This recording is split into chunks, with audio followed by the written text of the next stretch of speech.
Comment préparer facilement et pour pas cher un voyage à Lanzarote? Que voir à Lanzarote? Que visiter? Quels sont les incontournables? Où dormir à Lanzarote?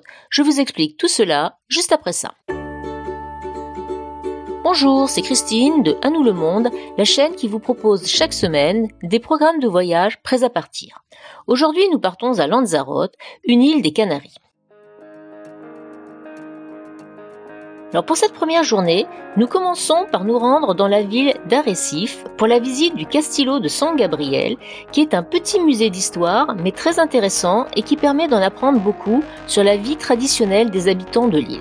Ensuite, nous poursuivons notre visite à pied jusqu'au MIAC, au musée d'art contemporain, qui fait partie d'un des 6 centres d'intérêt compris dans le pass consacré à Manrique, sur lequel je reviens à la fin de cette vidéo. Après votre visite, reprenez votre voiture et rejoignez un peu plus loin le jardin de cactus, lui aussi une réalisation de Manrique, l'artiste local. Et vous finirez la journée aux piscines naturelles de Ponta Mujeres, au nord d'Arrieta. Ce matin, à 9h30, nous avons rendez-vous pour une des 2 visites guidées dans le parc de Timon Faya. Aujourd'hui, nous allons faire celle au départ de El Golfo. Pour cette visite, il faut impérativement réserver un mois à l'avance, comme je vous l'explique à la fin de cette vidéo.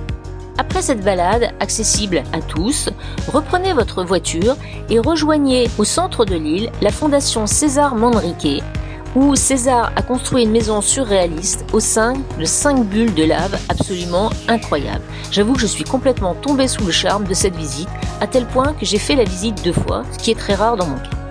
Un peu plus loin, poussez jusqu'à la ville de Teguise, dont vous visiterez à pied le mignon centre historique. Ensuite, si vous n'êtes pas lassé de Manrique, allez voir le Lagomar à Nazaré, une autre réalisation de Manrique, où on retrouve bien la patte du maître, mais qu'à titre personnel, j'ai moins aimé que la fondation. Vous finirez la journée à la plage de la Caleta de Famara, que j'ai littéralement adoré. C'est une très belle plage, très longue, encore largement sauvage, même s'il est aussi un rendez-vous visiblement incontournable pour les surfeurs. En fin de journée, elle constitue vraiment une balade très chouette, les pieds dans l'eau. Ce matin, nous allons faire notre 2e rendez-vous guidé dans le parc de Timon Faya, cette fois-ci celle qui s'intitule Route Tremezana depuis Yeiza. Durant cette randonnée, vous pourrez marcher dans le parc de Timon Faya, qui est la seule possibilité de le faire, et surtout d'admirer des paysages absolument somptueux, évidemment complètement désertiques, lunaires et aux couleurs changeantes magnifiques. Ensuite, avant de partir, profitez-en pour vous promener un petit peu dans le village de Yeiza, puis on a repris la route pour se balader dans la Jeria, la région vinicole de l'île. La particularité de l'île, c'est que chaque pied de vignoble, ou presque, est entouré d'un muret pour le protéger du vent. Si vous souhaitez goûter aux vins produits sur l'île, rendez-vous sur la route LZ30 où vous trouverez de nombreuses bodegas, donc qui vous permettent des dégustations de vin. Pour ma part, les 2 routes que j'ai vraiment particulièrement beaucoup aimé parcourir sur l'île, ce sont les routes LZ56 et LZ30. Et d'ailleurs, à l'ouest de la LZ56, peu avant le croisement avec la LZ30, vous trouverez le départ pour une très jolie randonnée vers la Montana Cuervo. Garez-vous sur le parking aménagé le long de la LZ56 et allez vous balader au fond du cratère du volcan. C'est tout à fait impressionnant. Aujourd'hui, on part au nord de l'île. On fait un premier arrêt au Rameos del Agua, une réalisation de Manrique. Il s'agit en fait d'un gigantesque tunnel de lave qui descend de la Montaña Corona jusqu'à la mer. On y découvre un lac souterrain avec des étranges crabes transparents, puis une superbe piscine avec des palmiers et enfin un auditorium magnifique. Un peu plus loin, en reprenant la route, rejoignez la Cueva de los Verdes. Il s'agit d'une grotte formée par une couvée de lave que vous visiterez avec une guide. La fin de la visite est étonnante et réserve une surprise amusante dont je ne parlerai pas pour pas déflorer votre plaisir. Après cette visite, rejoignez alors le Mirador del Rio, une autre réalisation de Manrique, d'où vous aurez une vue absolument superbe et imprenable sur l'île de la Graciosa. Non loin de là, enchaînez avec une randonnée vers Playa del Risco, comptez quand même 3-4 heures en tout. Le départ se trouve le long d'une petite route que l'on prend à la sortie du parking face au Mirador del Rio sur la gauche. Attention, il vous faudra pour cela descendre sur un terrain caillouteux, fatigant et pas forcément facile, que je ne conseillerais pas forcément pour des enfants. Vous rejoindrez en contrebas les salines que l'on aperçoit d'en haut. Et évidemment, la vue sur l'île de la Graciosa est ici aussi imprenable. En fin de journée, rejoignez Orzola et la jolie plage de la Playa de la Canteria. Le dimanche se tient un petit marché à Mancha Blanca où vous pourrez trouver quelques produits locaux. Ensuite, reprenez la route pour vous rendre au départ de la randonnée de la Caldera Blanca, située dans le parc national de Los Volcanes. Comptez 3-4 heures pour effectuer cette randonnée. Attention, le soleil tape fort et il n'y a pas d'ombre. Le sentier pour arriver au pied du volcan traverse un immense champ de lave. Dépassez le premier volcan, puis montez et faites le tour du second volcan, magnifique et véritablement spectaculaire. Je vous conseille d'en faire le tour dans le sens inverse des aiguilles d'une montre afin d'avoir une magnifique vue sur le parc de Timón Faya et une vue différente de celle que vous avez eue à l'aller. Vous finirez la journée à la Playa de la Madeira au nord de l'île. Aujourd'hui, on commence la journée avec le parc national de Timón Faya. Je vous conseille de vous y rendre à l'ouverture pour ne pas avoir à faire la queue. Montez en voiture jusqu'au parking, garez-vous, puis prenez immédiatement un bus pour une balade qui vous en mettra plein la vue. Si vous en avez la possibilité, je vous conseille de vous asseoir à gauche en rentrant dans le bus, tir à droite dans le sens de la route, la vue est légèrement plus belle.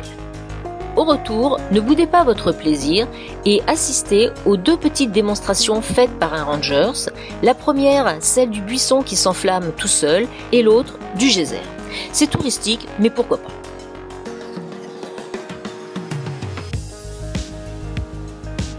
À quelques kilomètres de là, rendez-vous au Visitor Center pour voir une exposition vraiment très intéressante sur le volcanisme et visionner 2 films d'une vingtaine de minutes chacun pour un complément d'information. Si vous voulez profiter de la traduction française, pensez à prendre des petits écouteurs comme ceux d'un téléphone portable par exemple. L'après-midi, allez marcher sur la Montaña Roja qui se situe en face de l'hôtel Rubicon Palace à la pointe ouest de l'île. C'est une marche facile et très agréable. Le fond du cratère est couvert de sortes de graffitis en pierre et c'est plutôt sympa. La journée sera aujourd'hui consacrée à une découverte approfondie de la partie sud-ouest de l'île. On commence par remonter vers El Golfo, mais on s'arrête à Charco de Los Clicos pour voir une lagune verte face à la plage noire et à la mer bleue qui donne évidemment un contraste de couleurs magnifique. Ensuite, reprenez la route jusqu'à Los Hervideros. L'endroit devient vraiment impressionnant quand la houle est de la partie et que les vagues viennent s'engouffrer avec fracas dans les cavités de la roche. Ensuite, descendez la côte jusqu'à la Playa del Janubio, magnifique avec son sable noir, et surtout, allez voir les salines du même nom, juste en face, mais quelques kilomètres plus loin par la route. Ensuite, toujours par la même route, entrez dans le parc de Papagayo, de toute beauté. On vous demandera un droit d'entrée de 3 € par véhicule. Garez-vous à la première crique, Playa Moreres, et rejoignez à pied la Playa de Papagayo, qui n'est pas bien loin et qui est considérée comme l'une des plus belles plages de l'île en passant de crique en crique.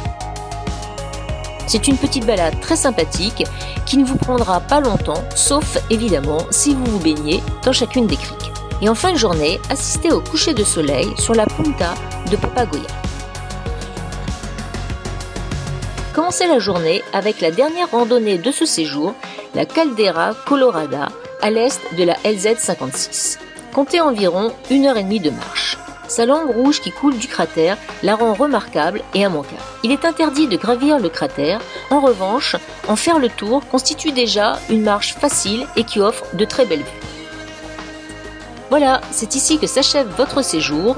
Place maintenant au carnet pratique. Pour ce voyage, il vous faudra louer une voiture.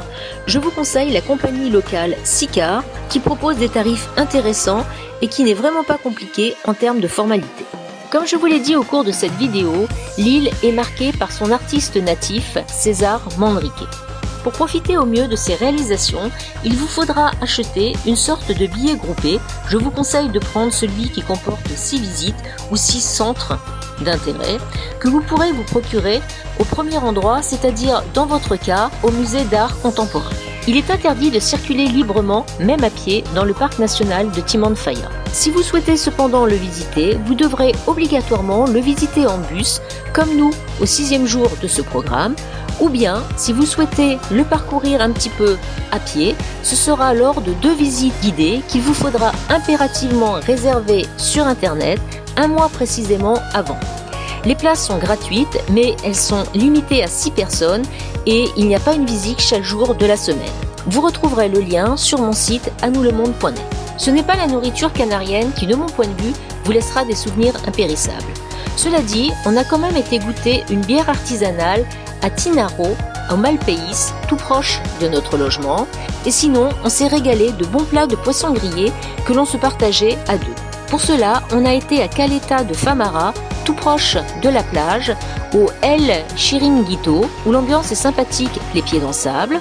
On a été aussi à Orzola, au restaurant Casa Marcelo, pas très loin du port. Et enfin, au restaurant Pizzeria Los Dolphines, où l'accueil est vraiment très sympathique et où cette fois les poissons sont cuisinés en cocotte. Pour le logement, on avait choisi l'appartement Buda, très confortable et bien placé sur l'île. Vous retrouverez plein d'informations complémentaires et les liens cliquables sur mon site anoulemonde.net. Voilà, cette vidéo est terminée. Merci de m'avoir suivi. N'hésitez pas à poser des questions en commentaire, j'y répondrai avec plaisir. Pensez à vous abonner et à mettre un pouce bleu. À bientôt sur À nous le monde.